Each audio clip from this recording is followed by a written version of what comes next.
The views, thoughts, and opinions expressed in the podcast belong solely to the hosts and not the host's past, present, or future employers.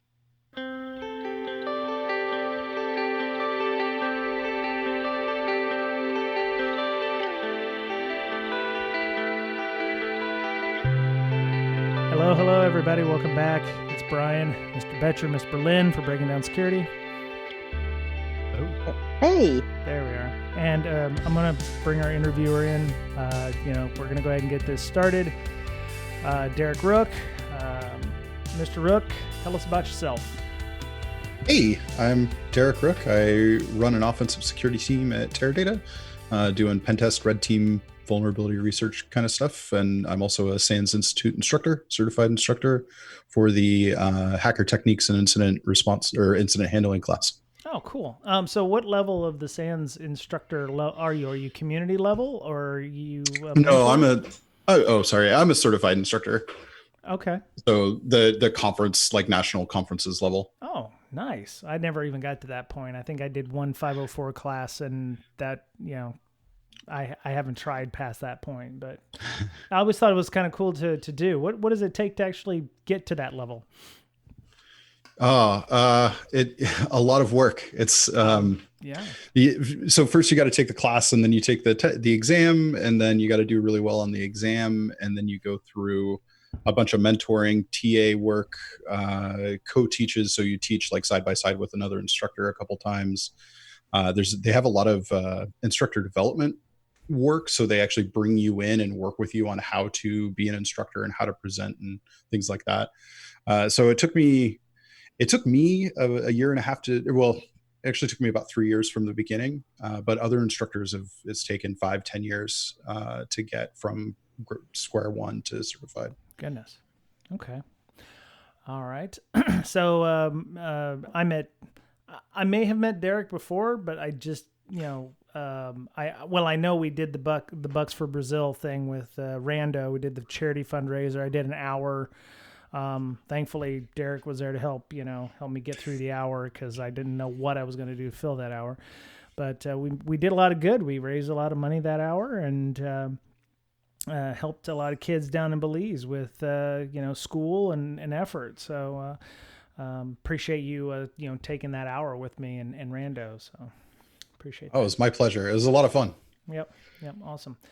Miss Berlin, I know you said you took a week off, mental week. Everyone needs a mental week. I think a lot of people are going to need a mental week after this week as well. And you almost died putting siding on your house?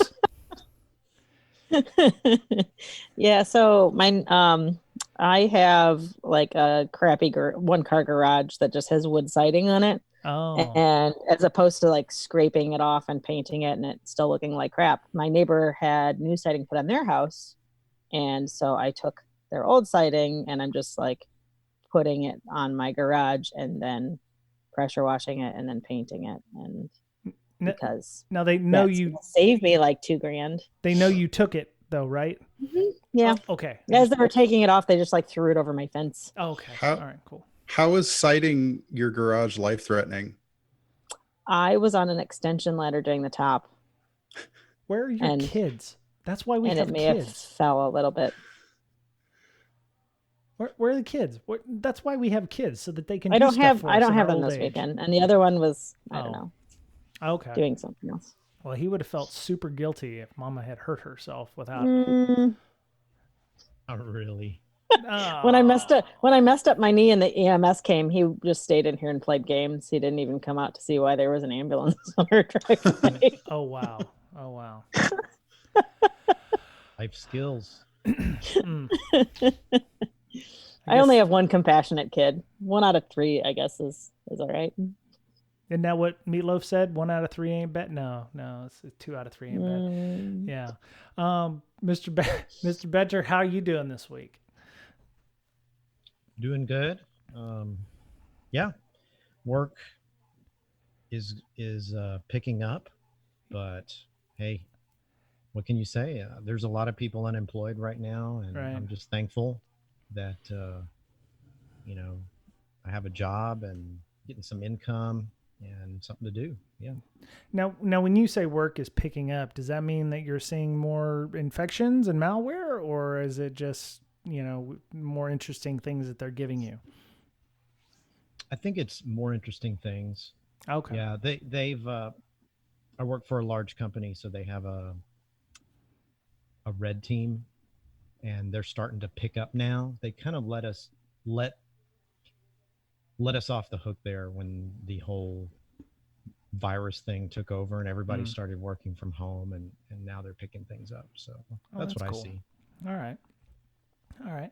Well, hopefully some of what we're going to be talking about this week will help out with your own red team. So I have this come out of, Derek was on the fundraiser with me, and I was like, hey, we should have you on the show. I don't care what we talk about, but it's going to be cool anyway. And, since he's a SANS instructor and he has his OSCP and he has a bunch of other certifications, and, he's very technical and he knows a lot about pen testing and red teaming. I wanted to do something with that, and it seemed to come up today. As a matter of fact, one of the people on our Slack, which we'll talk about later, had asked about a question as he's attempting to get his OSCP, and we don't give answers in the pen testing and red teaming, but he asked a question about being able, he got, root, or he got system on a box, and he doesn't know exactly what to do at that point. And I started thinking about things like escalation of privilege. Once you get on a box, what is it exactly that you do? And, if you get the smartass answer from the OSCP forums, it's try harder, which I hate that shit. It's not positive. It doesn't help out. Even a hint would be helpful. But my point was, what do you do once you gain even a restricted root, or not restricted root, but a restricted user or something like that on the box? So we're going to talk a little bit about escalation of privilege and what you should do at that point on a Windows box. And then we're going to do some more with the Linux side and escalation of privileges there, which I don't know.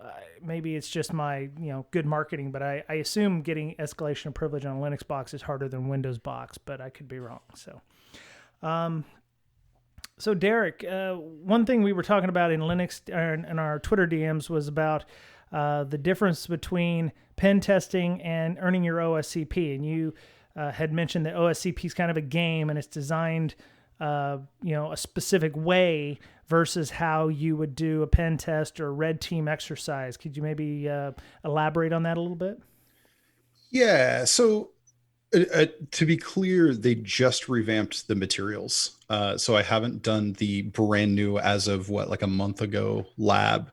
But the interesting thing about OSCP or Hack the Box or something like that is they tend to have these boxes that have a very specific solution in mind. And because they're designed that way, there's some like granule of truth that you need to find by just beating your head against the box for hours and hours and hours and hours. And then once you find that granule of truth, then you can use that to get to the next stage and look for that granule of truth, which is fine, because in that exploration you learn a lot about how systems are put together and neat little tricks and hacks and things. But in pen testing and red teaming, adversarial emulation, offensive work, whatever you want to call it, it's a little easier than that, in that these are systems that are being used by users, and you tend to have an objective in mind that isn't just go own all the boxes, right? Especially sometimes pen testing is used that way, but especially in red teaming, you have some sort of objective. There's data in the database. There's a flag in the Git repository, whatever that is. And when you land on a box, instead of thinking, I need to enumerate literally all the things, and which is a good way to get caught, by the way, you land on a system and you think about, who is this user? What do they normally do? And how do they interact with the data that I want? And if they don't interact directly with the data that you want, then how do they interact with other users that interact with the data that you want? And you can start following the path of how the users behave, rather than trying to pull every patch level of every piece of software that's on the box that you landed on. So it's just a different methodology. All right, cool. So you said that enumerating the machine in a real world environment is a good way of getting caught. Is the objective to not get caught, or is it to, get the goodies? I think that depends. It depends on what kind of engagement you have and what the objective of that. Like, so there's two kind of objectives in an engagement, right? There's the, what are you trying to accomplish as an adversary? And then the other objective is, how are you trying to improve security at your customer, whether that's the company you work for, or if you're a consultant, then the company that hired you. But you're not just there to like drop sick hacks, you're there to help them build up their security. And so there's generally a second objective, or I would say the first objective, which is, are we testing monitoring and alerting? Are we testing hunting? Are we testing the firewall controls? And if what you're trying to test is like monitoring, alerting, or hunting, and you just start dropping all kinds of enumeration tools and like, priv-esque search scripts and things like that, they tend to be very noisy, generate a lot of logs, ramp up CPU use, use PowerShell or, power user commands like net commands that most users won't actually use. And I've seen environments alert on those. So if you just go in and, loud and proud, then you're going to make a lot more noise, which could be okay depending on the type of engagement you're trying to accomplish. Okay. You usually wait until the end for that kind of stuff, right? I like to go in slow, even if detection's not one of the main objectives of the engagement. I would prefer to go in quiet, see if I can get done what we want to get done. And what that does is it's not, I mean, it's cool to like break in and not get caught, but that's not the point of starting low. The point of starting low is that once you're in and low, you can start ratcheting up the noise level bit by bit. And then when you start triggering the alerts, you know exactly why and what kind of detection methods or what kind of behavior got you caught. And then you can bake that in the report. Hey, so I was able to do these 8 things and, there were no alerts, but like as soon as I ratcheted this up, then you were able to see me. And here's my suggestions. I'd put you at a maturity level of X. And if you want to get to a maturity level of Y, here's the things that I would start looking into. And sometimes it's like, oh, but we're supposed to detect the things that you did and didn't detect. And then you can start going through and being like, oh, cool. Then you have a blind spot. Let's go find that. And then you can kind of dive deeper. Right on. So we talk about pen test methodologies all the time, PTES, OSTEM, there's other types. Is there a red team methodology, or is it more just kind of loose and, yeah, so I'm not probably the best person to speak to this. So I chose very deliberately to call my team offensive security when I was building it, even though the job description mentioned red team. I am not a in the box red teamer. I feel that as offensive security professionals, we provide a variety of different services, and like red team is a very loaded term before it even came to cyber. And then once it hit cyber, like people just ran with it. And I think that if you asked if there's a specific red team methodology, you'd get N+1 answers when you asked N people, right? Like there's probably a billion of them. I tend not to follow any specific methodology. I tend to try and design an engagement around what our customers are asking for. And so I work for a company as an internal team. And so I sit down with the team that's asking for it, or the blue team or whoever, and say, okay, what are we trying to do and what are we trying to accomplish? Let's build something around that. Okay. I did find one company who does publish their red team methodology. Don't. Yeah, we won't name names. As soon as I saw it, I was like, oh no. Yeah, well, you can find that out by going to our show notes on our website if you want to go check that out. So Mr. Betcher, I want to get you involved here. You said that you've got your red team has woke up and they are doing things and making life interesting for you again. What is your role with the red team? Is it to stymie them, or are you just making sure that all the logging is up to date and you go, haha, gotcha, suckers, or what? How does that work for you? My role is to basically when our Security Operations Center, the SOC, gets an alert, and they will send me a ticket, and then I'll analyze that. And then if I believe it's an attack worth having a call about, a conference call, a war room or whatnot, then I'll issue that. I know when it's pen testers, which it takes all the fun out of it, right? I can see what's in the logs, and I can basically tell, okay, this is real, or it's not real. It's a game, right? And that's the thing that kind of irks me is I can just tell, right? Because they use certain techniques that only pen testers use, right? Whereas if you get the real attackers, the ones that actually want to steal data and monetize it, they use different techniques. They use different tools. So that's, and I think they're sneakier. Anytime we have caught a pen test, or I've caught a pen test, no matter where I've been at, it's been, you know, you can see the user accounts they're using. It's like test-hacker or like just stuff that doesn't. Okay. Like, yeah, they're not trying super hard to be.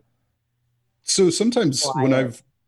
when I've done consulting, sometimes that's dictated by the customer themselves, because they're like, oh, we don't want our SOC ramping up because of something you did, so they want it to be obvious. Yeah. But I do agree about the tool thing. There's a lot of like very pen testy tools that, you wouldn't catch adversaries using, or, certain configurations that you wouldn't. Although I was very surprised that we had an actual attacker just using Cobalt Strike droppers. Nice. Really? Yeah.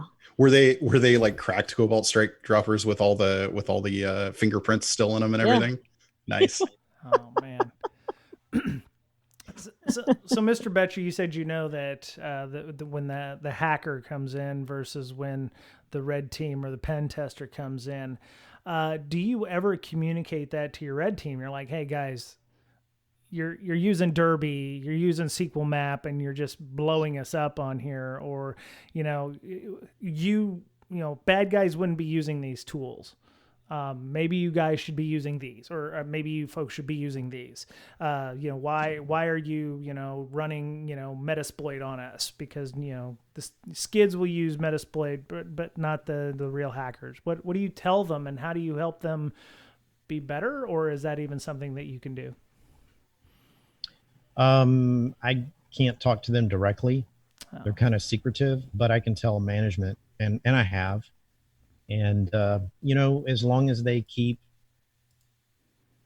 accomplishing their goals, I think they're going to keep using the tools that they have.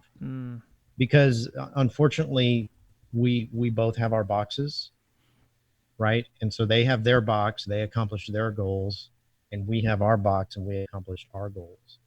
So it's management who has to step outside of those two boxes and figure out, okay, is this actually working? And is this accomplishing the goals of the overall security organization and the overall business? What benefit is this? Or are we just wasting time?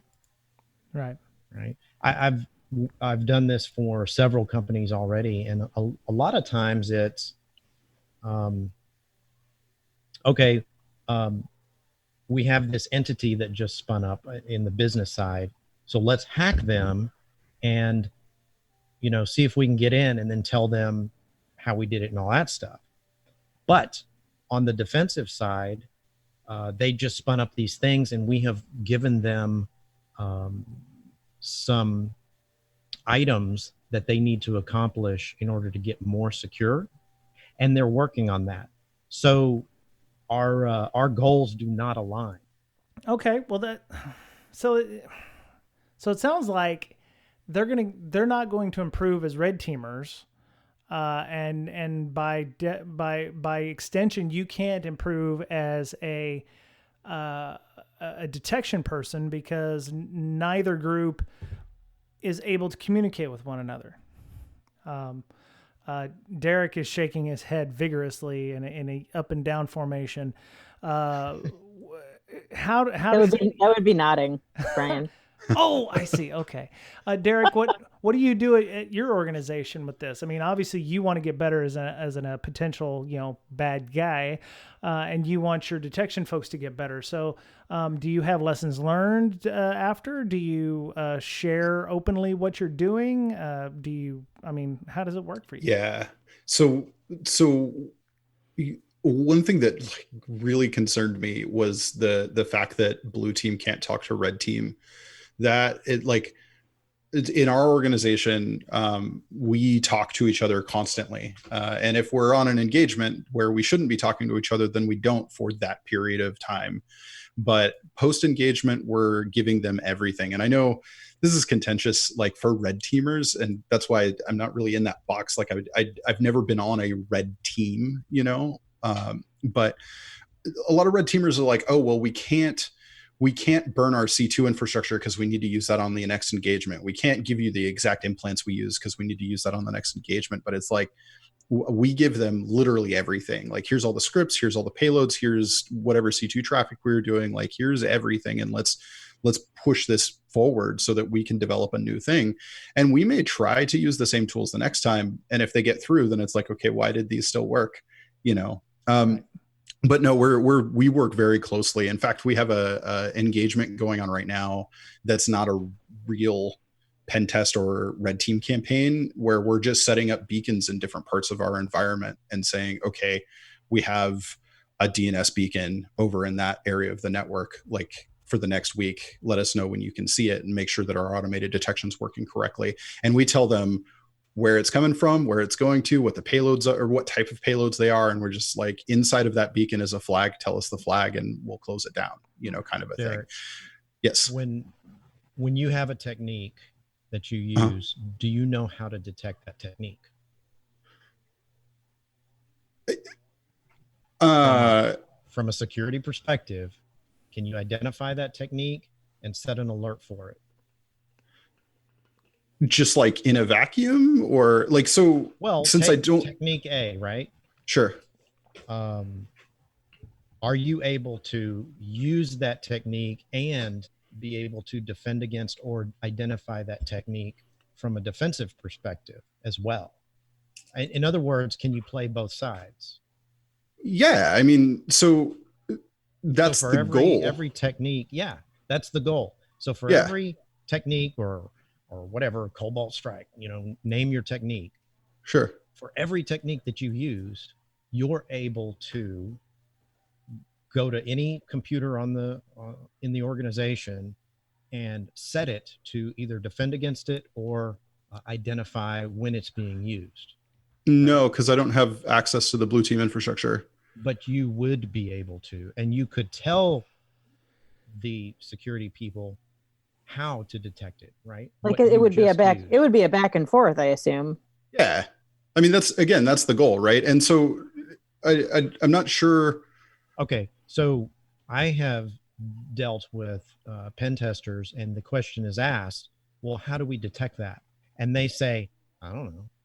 Oh, that's the wrong answer. So yeah. So even in the if they report, don't know, you should go back and forth and figure it out amongst the two teams, right? You may not necessarily know off the top of your head. Yeah. One would assume that would happen. Yes.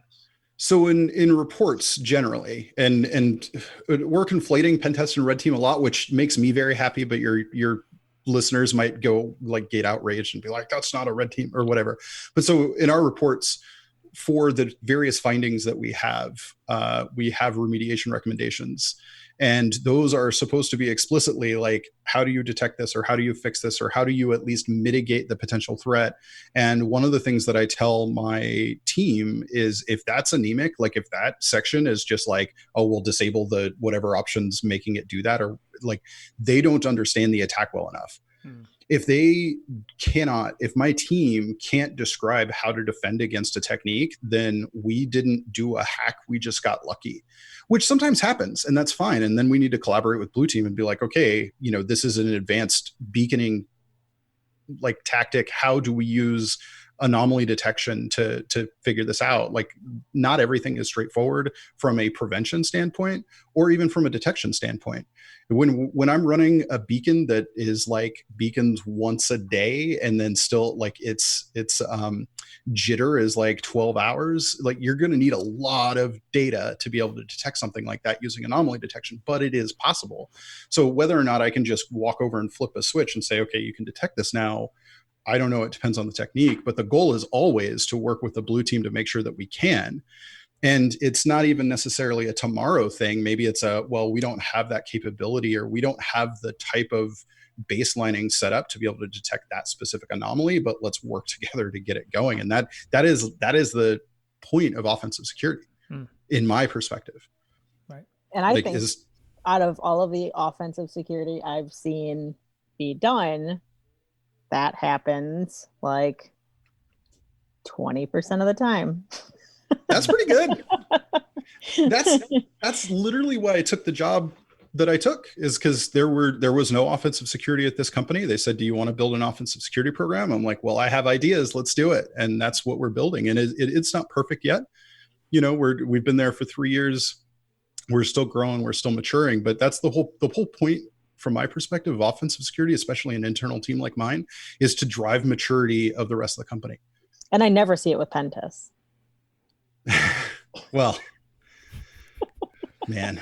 So Miss Berlin, you're further down the chain here. So Mr. Betcher will talk to gets reports from the red team. You probably talk to some company's SOC, which is talking to, the pen test company or whatever. How does the engagement work for you from an MSP standpoint? Well, so we've switched. We're technically a SaaS provider now. Okay. All right. So you've gotten better.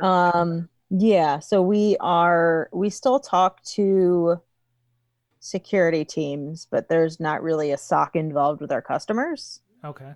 Because that's like the whole point. We're trying to do away with SOCs with the product that we're developing. Mm-hmm. But we usually work with a pen test report, and then we have to have this rebuttal of, no, they don't understand how this test works.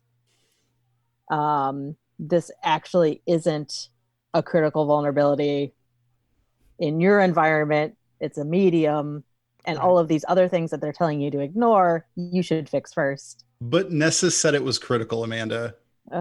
So what am I supposed to do? If Nessus tells me it's critical, right? I mean, that's what my rebranded report says. Yeah. Mm-hmm. Yeah, I got real good at looking at a pen test company's report and finding out it's just a fancy ass, Nessus report. Yeah, good times. It's very frustrating because every time we have some canned responses on some of this stuff just because it happens so often. That we'll get hey, why didn't you detect this? They said they would be able to, compromise our entire system because we can do, because we have WPA2 something. I'm like, all right. Oh, my favorite's like the TLS, like 1.0. Oh, yeah. They're like crime and beast, and you're like, cool, did you actually exploit those? And they'll be like, no, but Nmap says crime and beast. Yeah, exactly. Yeah. Yeah, I love those. Once you see those in reports, you know that they've paid a lot of money for a shit report. So, and they should. Or clickjacking is my personal favorite. Yeah. That's a good one. Yes. Wow. So, Amanda, you said that the report comes back and the customer is obviously unhappy sometimes with the results of that because it's coming from a generated source. Yeah. Like we recently had one where we thought the customer was super pissed because we didn't detect anything. Turns out the tester didn't get anywhere. Okay. They weren't even able to get an IP address. So no, we're not going to detect anything. Oh. So they were just banging on the outside with no authentication or anything? Mm-hmm. Oh, that's the worst. You're like, oh, well, this isn't as bad as we thought it was going to be. Yeah. But how many thousands of dollars did that customer pay for a test where somebody's just banging on the outside with Nessus? It just, or, whatever, insert fancy, vulnerability scanner here. Because we auto block that shit. So, Yeah. I mean, we're not going to report on it. Mm. Yeah. Okay. Well, we had some things in here about discussing, how to enumerate machines. I think that's kind of gone out the lead, gone out the window. I don't know. We could go through some of these and do like, how do you do it and how do you defend it and how do you detect? Well, that would be good. I was just thinking along the lines from a once somebody got access to the system, what would they potentially look at or do to kind of pivot or to make their way through this? Derek obviously, does some of these things on Linux box, but what? So Derek, you're doing red teaming. The idea is to get access to a database, and it's 2 levels deep. You gain access. Let's say that they're smart and they don't use local admins, but you get a user account on a box. And it's a Linux box. So what would be some of the things that you would immediately start looking for on a Linux system when you're, trying to get down into deeper parts of the network? Yeah, so the big thing is, and this is true for Windows or Linux, the first thing you're going to start doing is looking at what the user is, who the user is and what they do. Like, are they a developer? Like, what kind of applications are they running? Are they a developer? Are they an admin? Are they financial? Who are they? What kind of stuff's going on? And then look at what other machines this machine is connected to. If it's completely unprivileged, then you can't do network captures. But if you've got a privileged box, depending on how stealthy you want to be, you can start doing network captures, see what protocols are being used and who they're connecting to. Are they encrypted? Are they not encrypted? Are they known services that are vulnerable to replay attacks? You're basically building a profile on the user themselves, and then that's going to inform your next step, right? If they're developers, do they have Git repos? Do they have keys to access those Git repos? Do they have connectivity to a Jenkins box? Are they the web developer themselves? Like, can we inject code into their source code? Can we do whatever? Do they have SSH keys? Do they have network file share mounted? Windows or Linux connects to Windows. Do they have SMB connections open? They may be using Centrify or something to connect into an Active Directory environment.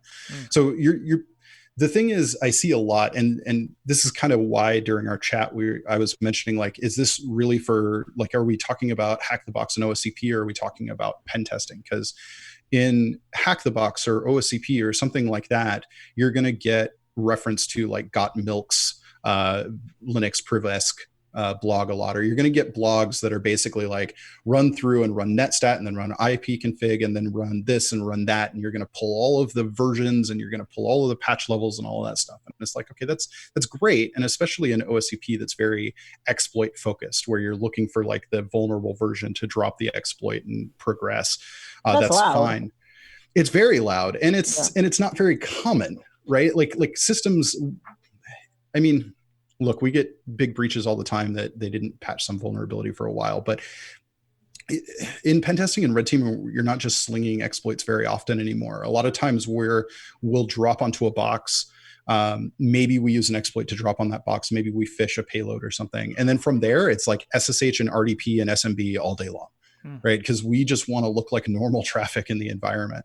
Right. And the profile that you build around that user is going to inform where you can go and what you can do. And oftentimes you're just using their already open sessions. You're using their, they go to a website all the time. You pull up their Firefox,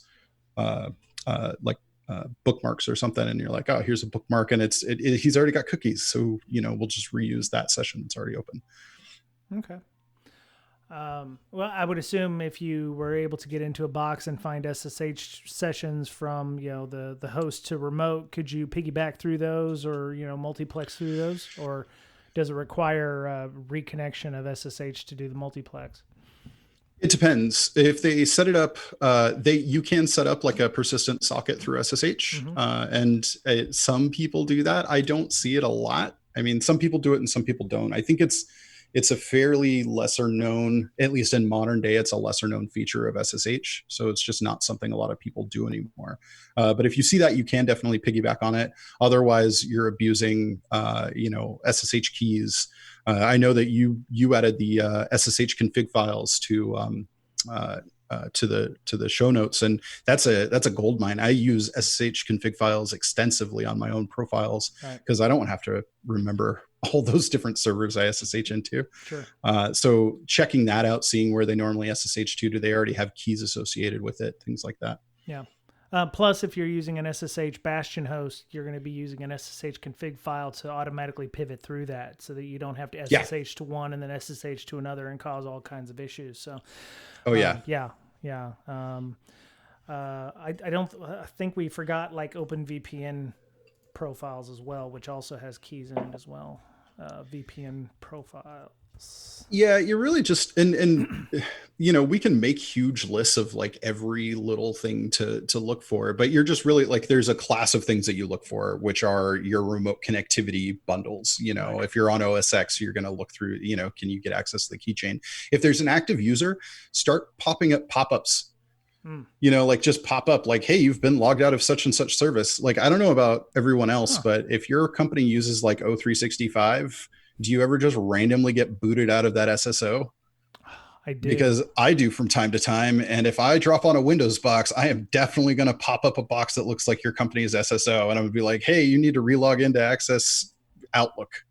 And people are just going to do it. Yeah. Okay. And now I have their creds, or now I have, if there's an active user on board, you can even start social engineering just by popping up alert boxes through the OS. Wow. Okay. That's really good to know because, how many people, even security folks would be like, oh, shit, okay, my OS 365. I do that all the time. All the time I do that. I would get popped by that every single time. And it's our fault as IT people because we have weird configurations that time out or,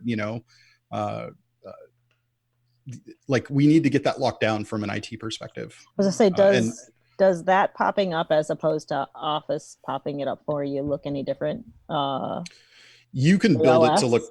You can build it to look similar enough that no one's going to make a second glance. Well, I don't mean looking at it from like a human eye perspective for the user, but I mean for detection. Oh, so it depends on how much you're logging, and this is probably where you and Brian are more informed here. But if you're logging, if you've got like PowerShell logging going on, and you've got like command line logging going on, and you're looking for anomalous like command line behavior, you'll absolutely see the commands that are used. Because like I haven't done this in Windows, but like the OS X version is like a bunch of OS X commands that you're typing into the command line to actually pop up like OS dressed pop-ups. And I have to imagine that it'd be similar on Windows.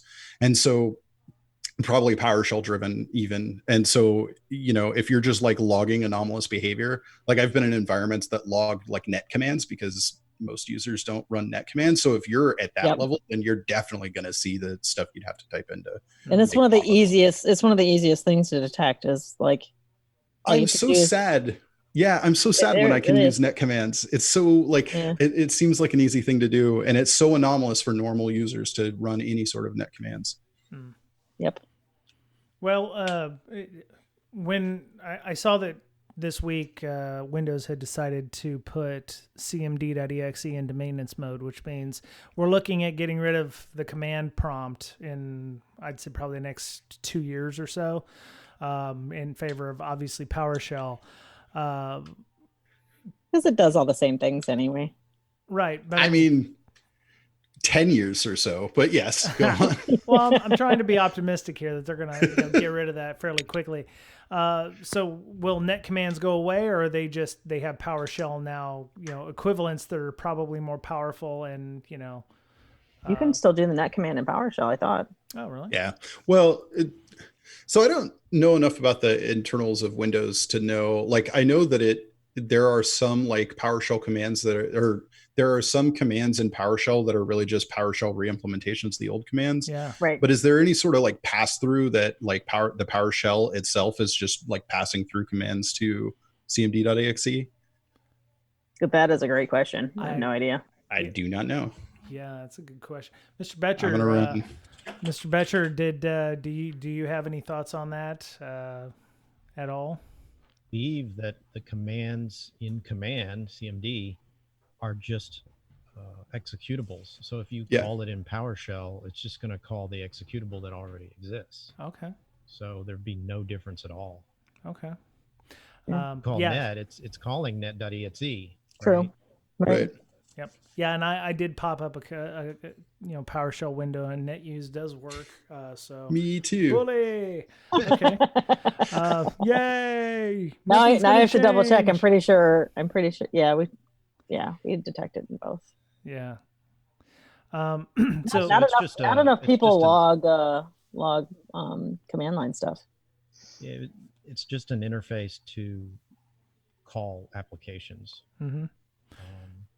So let's go back to the initial compromise. I mean, you said 80% of the time you phish.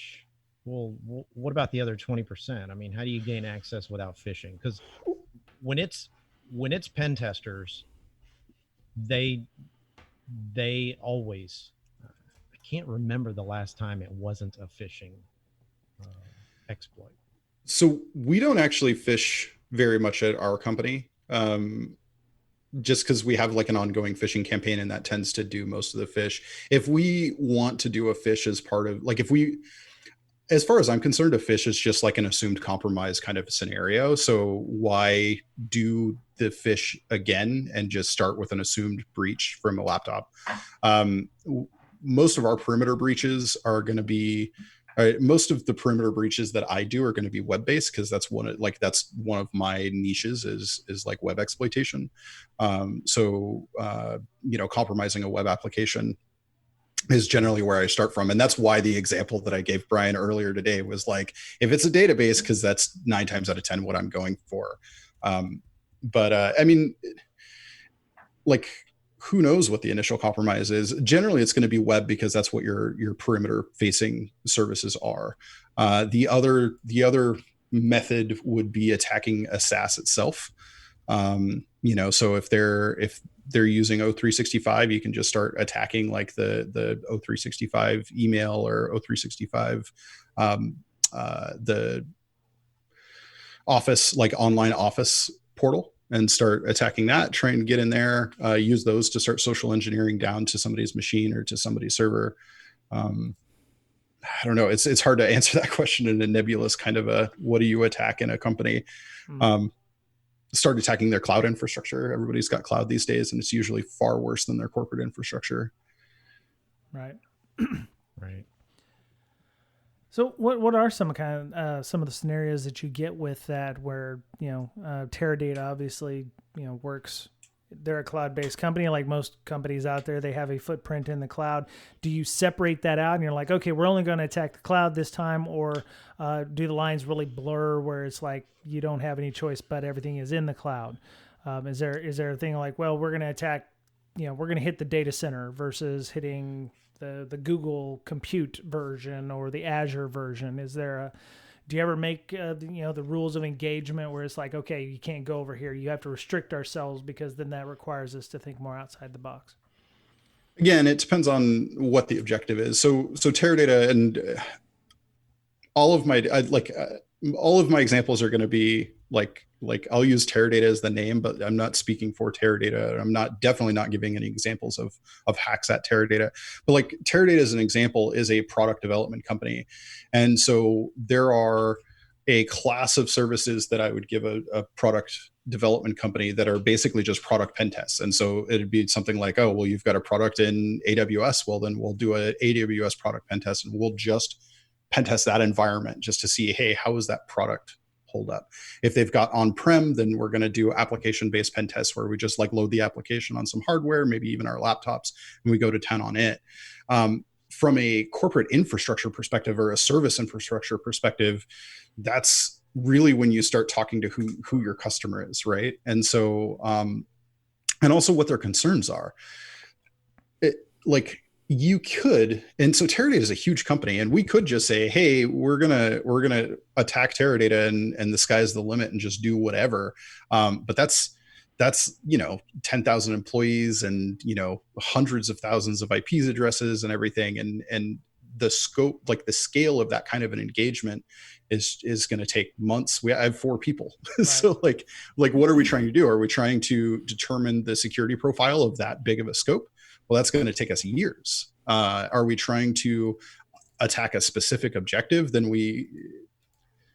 depends. Like, why am I attacking that objective? Are we trying to are we trying to test the detection around that specific objective? Are we trying to test the monitoring around a specific network area, a specific service provider? What is the purpose? Because the other thing is, we're internal, but they're still paying us, right? And it still costs to have us on an engagement. And so if we're just trying to test the security around a specific objective, then we might start with an assumed breach. Because like Amanda said, like you could pay somebody 3 weeks, and that's going into industry average is like 10K a week per tester, and for a consultant. And so I could pay somebody 30 grand to just like beat against our perimeter for 3 weeks. And if we've just got deny essentially across our entire perimeter, like that's not worth money. So I might have them do that for a week. I might have them do that for like 3 or 4 days and be like, okay, you didn't see any low hanging fruit. Cool. Let's bring you inside and assume that you fished somebody, or assume that you got inside somehow. And let's actually look at the security, like let's look at other parts of the environment. And so I tend a lot of like assumed breach scenarios, or from this starting point. Let's assume something in the DMZ got breached. Okay, cool. Do we have sufficient segmentation from our DMZ to the server network? And we can start there rather than trying to breach the DMZ in the first place. Maybe we just did that last month and we don't necessarily need to run that test again. And it's just, let's start from the DMZ and move in, or let's start from the corporate environment, try and move to the server. Can we get from corporate to the product development environment? Like, what are we trying to test? And then build our rules of engagement and scope around that specifically. Like, yeah. Otherwise, we're just like an internal APT, just always like APTing the company, which is cool, but very few companies are at that maturity level. Right. So, how do y'all leverage threat intel or threat hunting information or threat intel feeds to guide your red teaming? I think that, and again, speaking nebulously. Sorry. Yeah. How should a red teaming group leverage intel feeds and threat hunting feeds to, help their testing?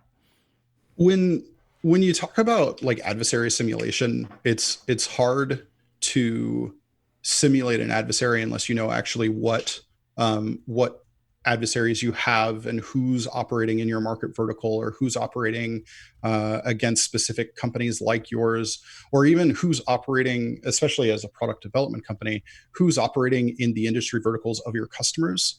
Because there's, supply chain attacks are a big trend throughout time. And so what kind of adversaries do your customers have, and who has traditionally gone after supply chain? And you need threat intel for that, right? So you need people who understand what adversaries are operating, what kind of things they do, how they're known to operate, what time zones they're known to operate in, or are they known to operate in time zones? I'm not a big fan of just mirroring the specific TTPs and just like pulling down like the MITRE attack boxes and say, okay, we've seen APT Fuzzy Bear do like these 5 boxes, so we're just going to do these 5 boxes over and over again. But it wouldn't be a good use of your time to just be doing things completely out of character for the specific adversaries that your company has. So you need kind of a starting position, and that's where threat intel comes in. And in my opinion, to have an effective actual red team that's just 100% all the time, full-time red team, you need a threat intel function to feed that, or else they're just or else you're dual rolling your red team members, which could be a cost-saving option. I don't know. Right. But you need that threat intel function to be effective. Hey, Ms. Berlin, there's your business case right there. So yeah. Cool. So let me see. Anything else?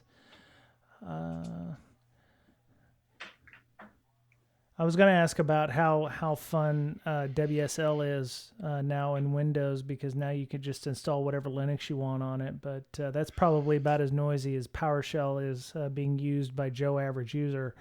I wouldn't expect a lot of Joe Average users to be using WSL or Alpine Linux or Ubuntu on their systems. I would not be installing it if it's not already there. Let's put it that way. Makes sense. But if it is already there, it's fun. It does make me wonder if turning on command line logging works for that too.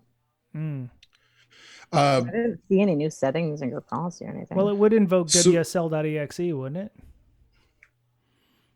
Well, so WSL now is actually like a full-blown virtual machine inside of Hyper-V. Oh. So I don't know. And I'm not saying I don't think so. Like I honestly don't know how much of like the detections built into Windows or that are deployed onto Windows like can see into that. Right. Whereas before it was like an emulator. Now I'm not sure. But so I haven't done a lot of research into that, because since it uses Hyper-V, it has credential guard enabled, and I use VMware considerably throughout a lot of my job. And so I haven't been able to use WSL, like the new WSL, until VMware just released an update like yesterday or the day before that actually now VMware works with credential guard enabled, which is super, super exciting. I'm hoping to play around with that tonight. Yeah, that was the big annoying thing that I had, where I was like, oh yeah, I want to put my my VM workstation on my system, and it's like, oh, credential guard. I'm like, and I do believe, if you start seeing your users in your environment utilizing Hyper-V, you probably need to have Joe from accounting investigated, because why is he using Hyper-V? In his normal. Well, you'll get alerts on like feature installs, right? Because that's a feature install, right? To enable that. Oh, Miss Berlin. Supposed to. It'd be great. Well, it would be interesting where those logs are located and stored, and if there's any registry changes. I guess you could monitor the registry for any kind of Hyper-V changes or file association changes that might come up. That's easy enough. Yeah, Mr. Betcher, file associations happen all the time, right? They change. They actually do. Okay. They actually do when you install something. So so if your environment is locked down pretty tight on what your employees can and can't install, like maybe you have an install whitelist, then you pretty much can monitor the file associations, right? Because that should be pretty tight as well. Right. Because the idea is we want to make it hard for Derek. We don't make it easy for Derek, because then he gets lazy and he doesn't start thinking for himself, and he's just like, oh yeah. Application whitelisting. Application. Helps. Yeah. Yeah. Okay. No, but that's true. Make my job harder. I want to learn new stuff. I don't want to do the same thing over and over again. Like that's that's the whole reason I'm here. And then I also want to make your job harder so that we all get to do fun, neat stuff. That's the same stuff over and over again is boring. Nice. Right? Yep. Please just kill MSO 8067 for me. just do that for me. Maybe in another 10 years.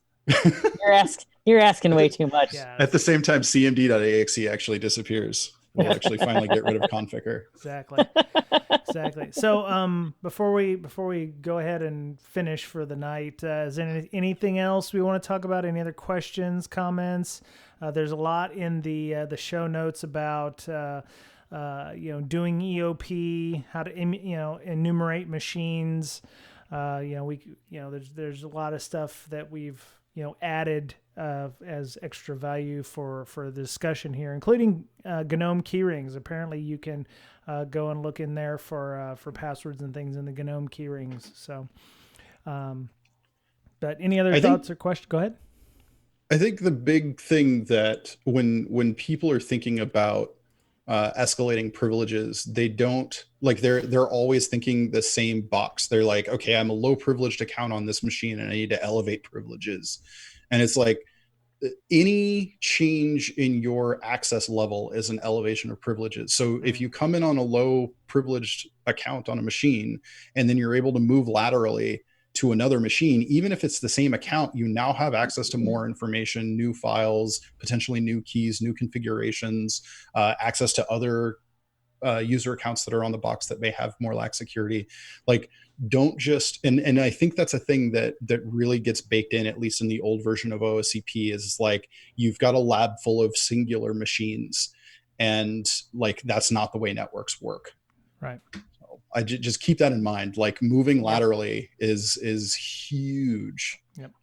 Yeah. One of the things are you saying that you come in an unprivileged account and you're able to move laterally, that in and of itself is sort of an elevation of privileges? Yeah. Is that what you're saying? Okay. Yeah. You can think of it like that. Because you now have access to another machine. You now have access to more stuff. It's not necessarily that you get root. I think the problem is that people look at it very binary. You're either root or you're not. You're either system or you're not. You're either DA or you're not. And it's not the way any of this works. Like, getting access to more information, getting access to new systems, getting access to new user groups is all an elevation of privilege. Awesome. Yeah, I was thinking of that the other day. It's like, how many people in a Linux environment don't set their vi sudo, their sudoers file, so that Joe user is can sudo with no password. So in essence, they're local admin in all cases, and you can escalate to root at that point. So all you need to do, even you guys don't normally just log in as root. The thoughts expressed. The shitty thing is that we do. I know I am the worst Linux admin in the. I mean, no, like all Linux admins do that. Yeah. I was a Linux admin for almost 10 years, and I logged in as root way too often. It's just less of a pain in the ass that way. I'm allowed to say that. I'm sorry. Oh no, I don't know what okay. Yeah, don't worry about the fucking cursing. So, okay, cool. Yeah, I've been trying to be good this whole time. My virgin ears. Stop it.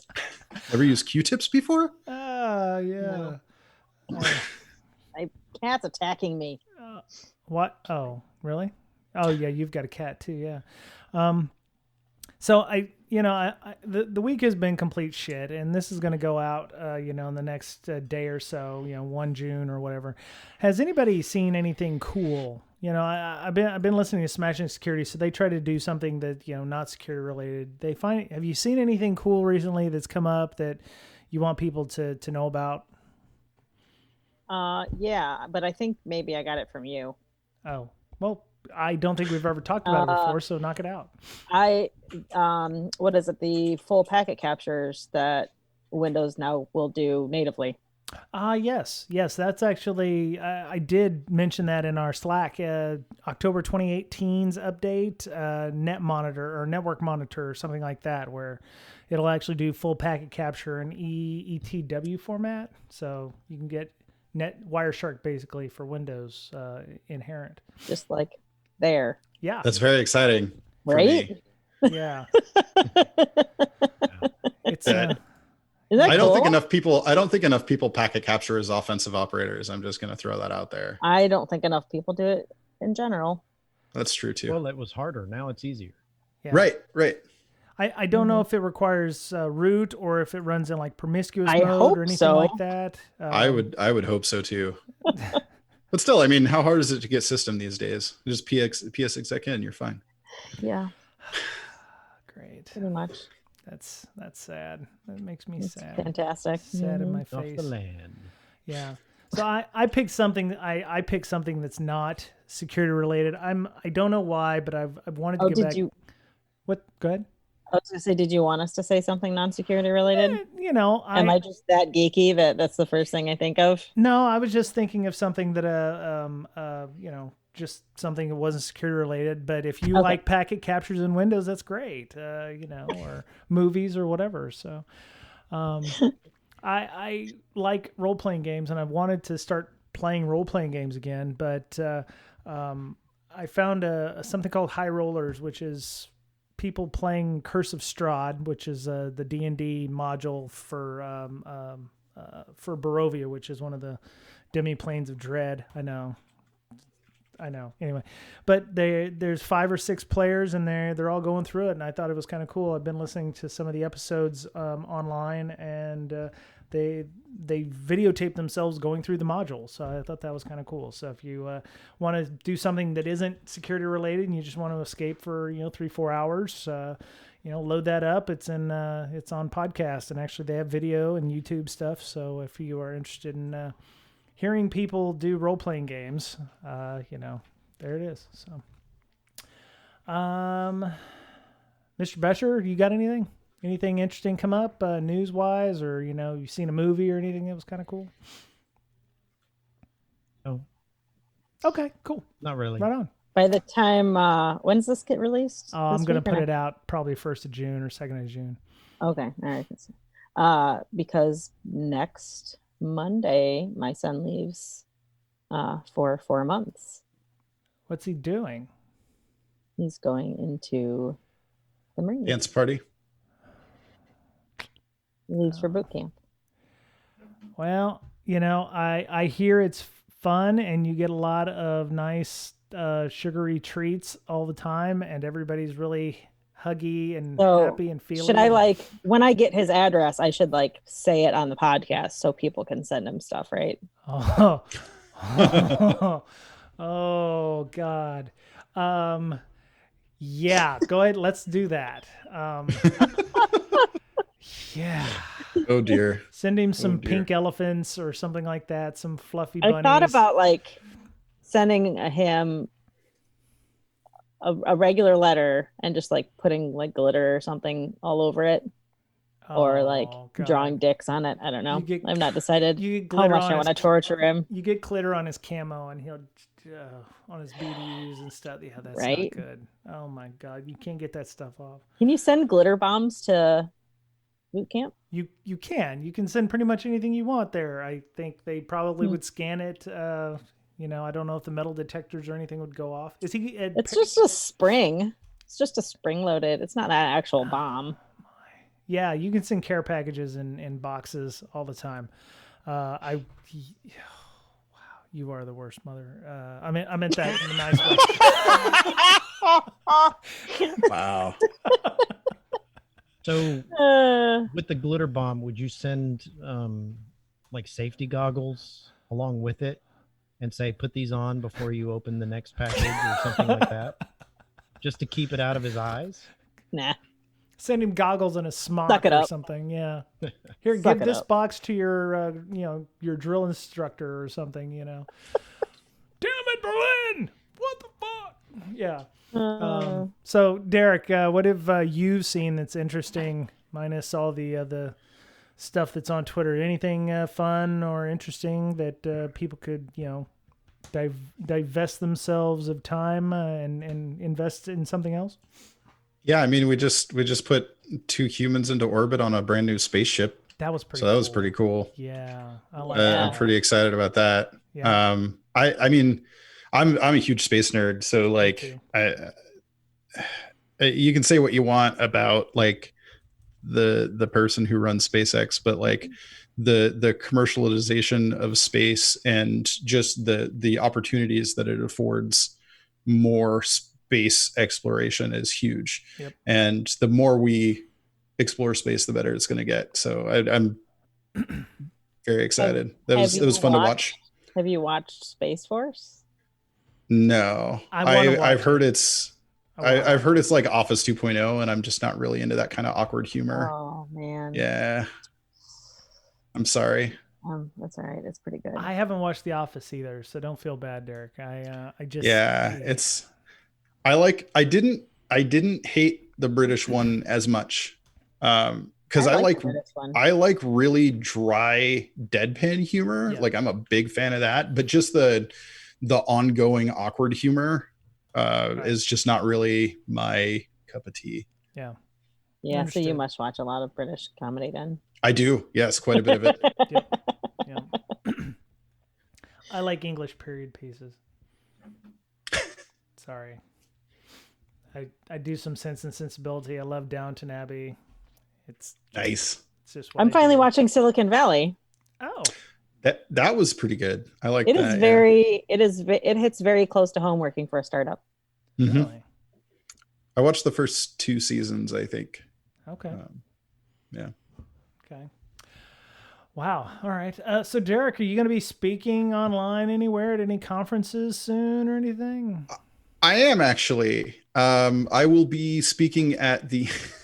Awesome. I'll be speaking at the SANS Hackfest and Cyber Ranges Summit that is this Friday, and Okay. there's 2 tracks for 2 days, all about either just hacking in general, capture the flag competitions, how to increase your skills, how to level up, and I'll be giving a talk about how to kind of maximize your gains from capture the flag tournaments and networking and just leveling up in general. So that'll be Friday, but it's Thursday and Friday. It is, I believe, the very first completely free SANS summit.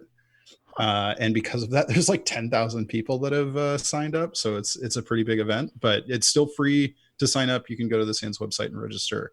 Okay. And if you only sign up for the summit, it's free. Okay. So obviously, if you buy the classes, it's still a significant amount of money. But So you're gonna Apply to other summits as well. I don't know. So as an instructor, like I'm not privy to quite a bit of information about what's going on in SANS. My understanding as of right now is it's just that specific summit that is free. Okay. Is it the, let me see, upcoming summits. I'm going to go grab it and SANS, PENTEST, Hackfest, and Cyber Ranges Summit 4th through the 13th. Virtual. That's the one. Okay. Wait, 4th through the 13th? Well, there's one also from May 28th to June 5th, which is virtual as well. I thought it was the 5th. So everything we talked about here kind of goes out the window because you're going to actually do all the enumeration and all that other stuff to try to make your better. I'm not actually doing the I'm talking about how to do CTFs. Okay. So like it's literally about like, here are a bunch of websites to go to find groups to do CTFs with, and here's a bunch of websites to go to find online CTFs that are free, and right on. Here's the general approach to take them and stuff like that. So my talk will not be technical. Okay. Yeah, I should have a technical like web app pen testing talk that should be getting posted soon that I did at Wild West Hack and Fest virtual a couple months ago. Okay. So I'm hoping that'll go up soon because I actually really liked that talk. It was fun. But it's the 4th through the 13th, but the summit itself is the 4th and the 5th. Okay. All right, I'll put that link in the show notes if you're interested. I'm sure there's still space available considering it is virtual. I believe so, yeah. And there's a lot of talks going on, a lot of technical talks as well. It's not just like soft talks like mine. Okay. High rollers. Okay. And SANS Summit. Go and sign up for this thing because it's free, and that's something that SANS doesn't normally do. Anyway, all right. So let me see. So that was uncomfortable silence. All right. So Miss Berlin, tell us about some of the things that you're doing, to make the world better. Lately, I've not really been doing a whole lot. I've been working, but I am giving a talk Thursday at EDUCAUSE online. Okay. It was supposed to be the conference I was going to in Bellevue. Yeah, that's right. Yeah. But that got canceled. Or moved to online. So that's what I'm doing on Thursday. Okay. It's not an InfoSec conference. It is the technology conference for EDUCAUSE. And when they first contacted me, they described EDUCAUSE as the Gartner for higher education. Oh, well, that's not exactly yeah. Okay. Anyway. Right. But they do have like this information security thing that they do as another conference. Right. So they were going to have like Tool there and Our Village and stuff like that. And they actually have like technical talks and everything. Okay. But it is different from all of the other online talks that I've done where those have just been like, here's a Zoom link and you come on and you talk. This is a full production team. Oh, wow. Okay. Which is always somewhat annoying to me because is it because they want all the slides months in advance and all that? Yeah, they want all of everything in advance, and it has to be in certain format, and you have to join the mandatory, make sure your computer audio and everything works a week or two in advance, and that takes an hour, and they explain the whole screen to you. I'm like, I know how to use LogMeIn, thanks. Yeah. Do they know who you are? No. I'm kind of a big deal. I have many leather-bound books. My office smells of rich mahogany. So, yeah. But I can see, like, if you're... It's a bad thing to say. I was going to say, I can see if you're a college professor not understanding how any of that works. Wow. We've gone off the rails. Oh, my goodness. Mr. Betcher, how are you doing, sir? And what's going on with LogMD? I don't know if I could top that, but